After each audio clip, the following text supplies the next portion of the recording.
Welcome back, viewers.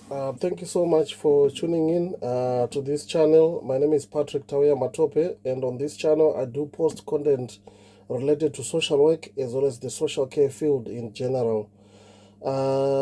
First and foremost, before I jump into today's video, if you haven't subscribed, please do subscribe. Hit the notification bell so that when I post, you'll be the first person to know, and you'll be able to watch and share the video really.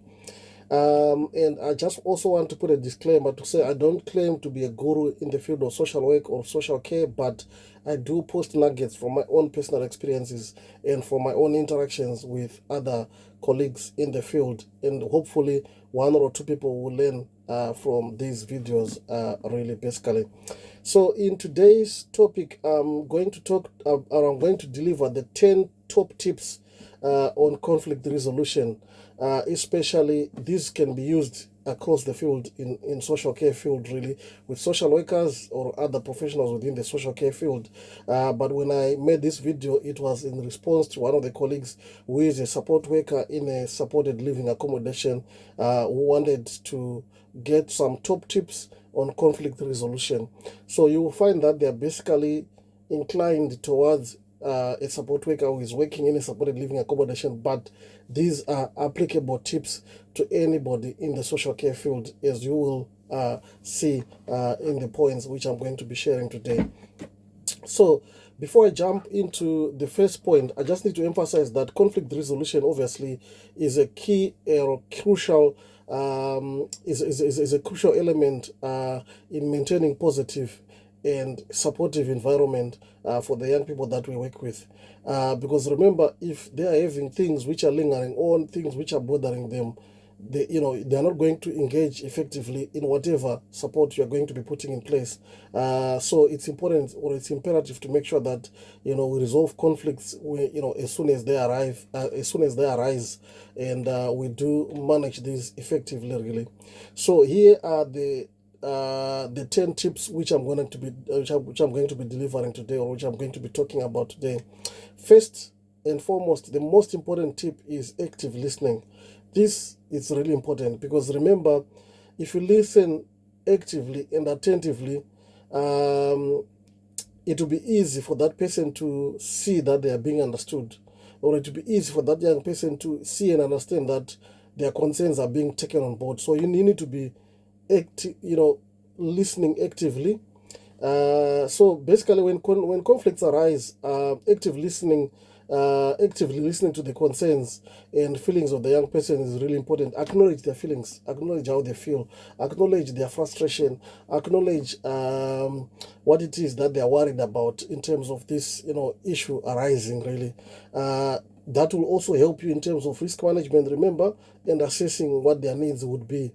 You also need to validate their emotions, show empathy. You need to be somebody who is very empathetic to understand, concerns from their own angle or from their own viewpoint, really. And when you are listening actively or attentively, you don't need to interrupt them when they are narrating their story or when they are narrating what it is that they're concerned about. You don't need to interrupt. Only interrupt when it's necessary, when you feel like some of the information which they are sharing may not be necessary to the issues you're going to be discussing about. But remember, you need to allow them to express themselves freely and fully without any interruption. So active listening skill, that's skill number one. And then number two is to make sure that you stay calm, composed, and neutral throughout the discussions. Stay calm, composed, and neutral in all the discussions that you're going to be having with the young persons, or whether you've brought them, the two of them in a room where you're going to be discussing. Remember, you stay calm, composed, and neutral throughout the conversations, because it's important for you, being the adult in that room, or being the support worker in that room, or being the social worker in that room, to make sure that you model the calm behavior that you would want to see them presenting with whilst you are engaging them, or whilst you are talking about these issues that are resolved, that have led to the conflict that you are dealing with. So you need to maintain a calm demeanor, even though the discussion can be heated. You, as the adult, among them, you need to remain calm. And you also need to avoid raising your voice or becoming defensive, because remember, if you start raising your voice and they also raise their voice, at the end of the day, you're not going to be solving anything. That's not how you resolve conflicts at the end of the day. Remember, you need to be on neutral ground when it comes to discussing these issues.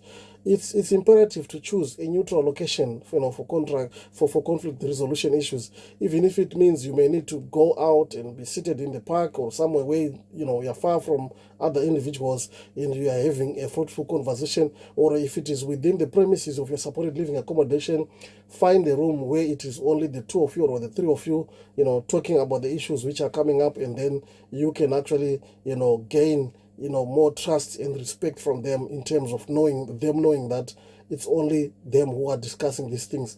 And when you start to have these conversations with them, emphasize to them as well that issues around keeping confidentiality and only disclosing where you think that there is risk to life, or you think that it's something which is a notifiable incident to your line manager or to the directors and stuff like that. Then you need to be making sure that you alert them to the fact that, in as much as you've promised confidentiality, but there's some information that you might end up sharing because you are concerned about ABC happening really.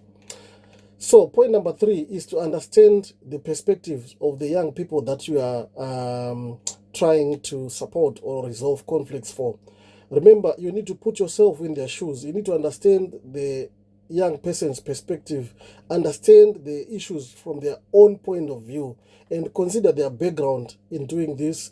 Consider their experiences, consider their emotions, consider some of the traumatic experience that they may have gone through, and consider in terms of considering their background, you might find that sometimes issues around conflict resolution is not something, it's not their forte, or it's something which is quite emphasized in their background. So you need to be making sure that you are taking that into account as well. However, you also need to acknowledge the differences between these two young persons that you are dealing with, or that you are trying to resolve conflicts for, and you need to recognize that each and every one of us or them have got unique viewpoints, and they've been raised differently, and as such that can also impact to an extent the level of their understanding, or the way they would understand things. That's really important, to acknowledge differences. Point number 4 is to make sure that you take a collaborative problem-solving approach. What do I mean by this? You need to brainstorm solutions to that challenge together with the young persons. Don't give them solutions, because it's not going to be a sustainable solution at the end of the day. Don't give them solutions. You need to brainstorm those solutions together with them. Involve the young persons in finding solutions. Encourage them to suggest ideas, even if they think the ideas may be silly, but encourage them to suggest ideas. There is a sense of purpose which they get when they feel like their views have been taken on board when coming up with suggestions or solutions to the issues which are cropping up. And you also need to explore what I would call in conflict resolution a win-win outcome. A win-win outcome is where you explore or seek solutions that will benefit both parties that you are talking to really. So it's really, really important to make sure that you seek solutions that benefit both of the young people that you are trying to resolve conflicts for. And then point number 5 is to make sure that you set clear expectations from both of them, basically. You need to define boundaries. You need to communicate your roles. You need to clearly define what expectations or responsibilities that each one of them have in terms of resolving that conflict. Ensure that each one of them understands what is expected of them, understands their roles, understands their responsibilities, and understands what is it that is expected of them. And the other important thing also around setting clear expectations is to make sure that you document any agreements that you have reached. And when you document these agreements, you also need to give them copies of what it is that you have agreed. This needs to be written down, and any agreed upon solutions will need to be written down and understood, so that you avoid any other misunderstandings that might crop up later on. That's really important. And then point number 6, which is mediation and facilitation. Remember, your role as the support worker is to mediate and facilitate.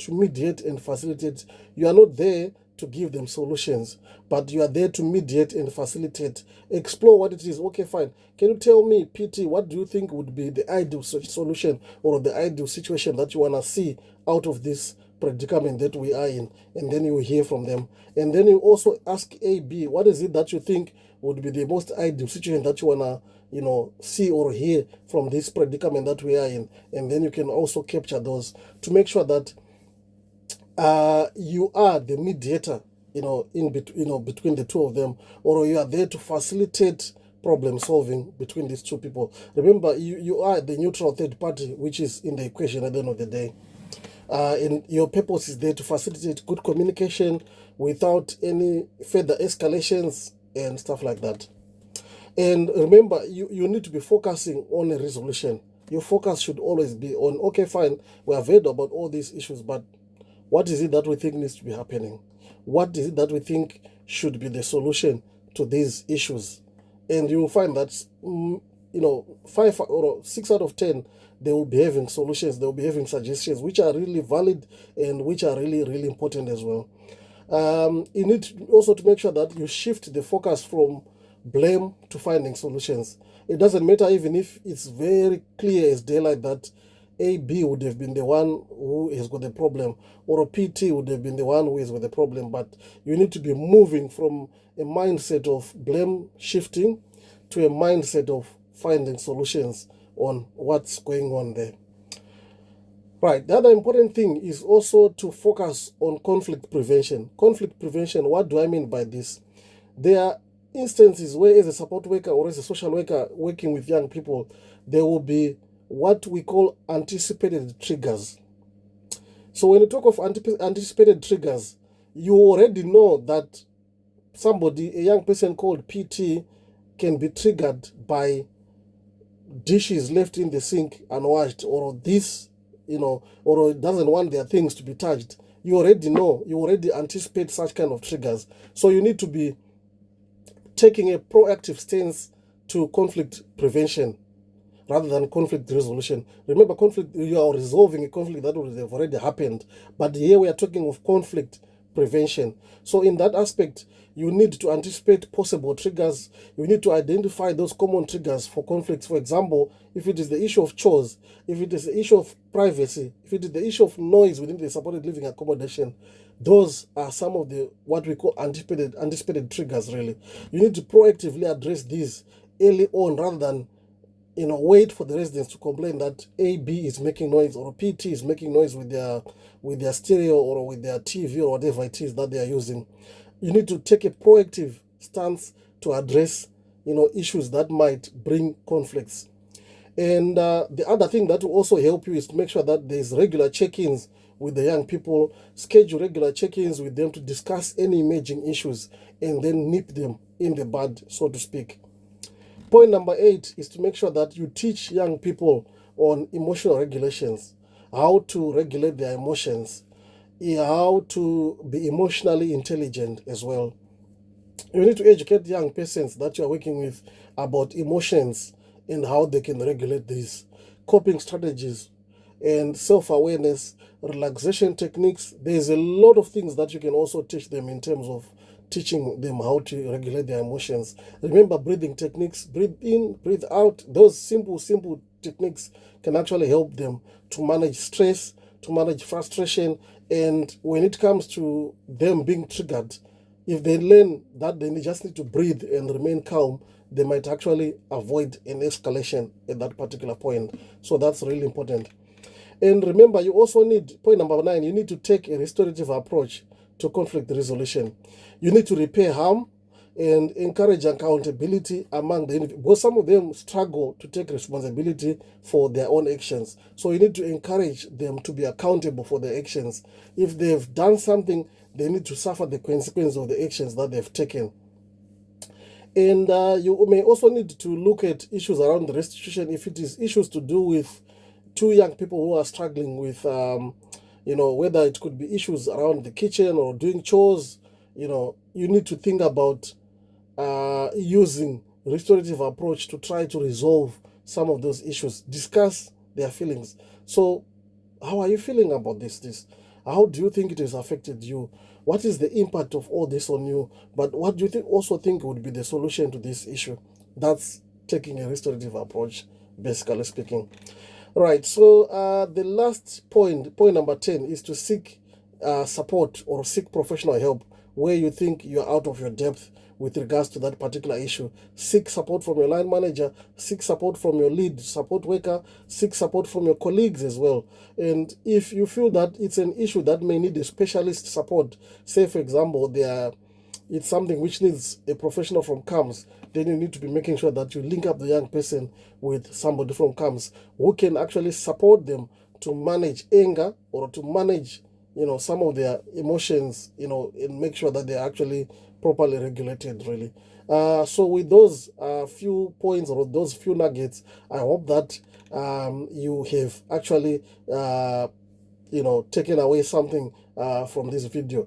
The most important thing to remember in conflict resolution is that conflict is a natural part of human interaction. Sometimes it's just unavoidable.